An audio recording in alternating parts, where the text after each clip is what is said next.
কিশোরগঞ্জের হোসেনপুর উপজেলায় একদিনে ঘটে গেছে ২টি হৃদয় বিদারক মৃত্যু। সোমবার ১৪ জুলাই সকালে বাড়ির পাশের আমগাছ থেকে ঝুলন্ত অবস্থায় উদ্ধার করা হয় হাফেজ মোসাহিদ মিয়া, বয়স ১৪, তার মরদেহ।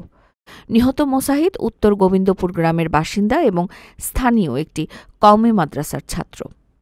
পরিবারের দাবি, মোসাহিদ মোবাইল ফোনে অতিরিক্ত আসক্ত হয়ে পড়েছিল। ঘটনার আগের রাতেও সে গভীর রাত পর্যন্ত মোবাইলে ছবি দেখছিল। এতে ক্ষুব্ধ হয়ে তার মা মোবাইল কেড়ে নেন। ভোরে পরিবারের লোকজন আমগাছে তার ঝুলন্ত দেহ দেখতে পেয়ে পুলিশে খবর দেয়। অপরদিকে কাউনা গ্রামের সোনিয়া আক্তার নামে এক গৃহবধূকে নিজ ঘরে ফ্যানের সঙ্গে ওড়নায় ঝুলন্ত অবস্থায় পাওয়া যায়। ২ বছর আগে তার বিয়ে হয় সৌদি প্রবাসী মাসুম মিয়ার সঙ্গে। প্রতিবেশীদের মতে সোনিয়া মানসিকভাবে কিছুটা বিপর্যস্ত ছিলেন। হোসেনপুর থানার ওসি মারুফ হোসেন জানান, ২টি লাশই উদ্ধার করে কিশোরগঞ্জ সদর হাসপাতালের মর্গে পাঠানো হয়েছে। ঘটনা দুটি তদন্তাধীন রয়েছে। একই দিনে এই ২ মর্মান্তিক মৃত্যুর ঘটনায় এলাকা জুড়ে শোকের ছায়া নেমে এসেছে।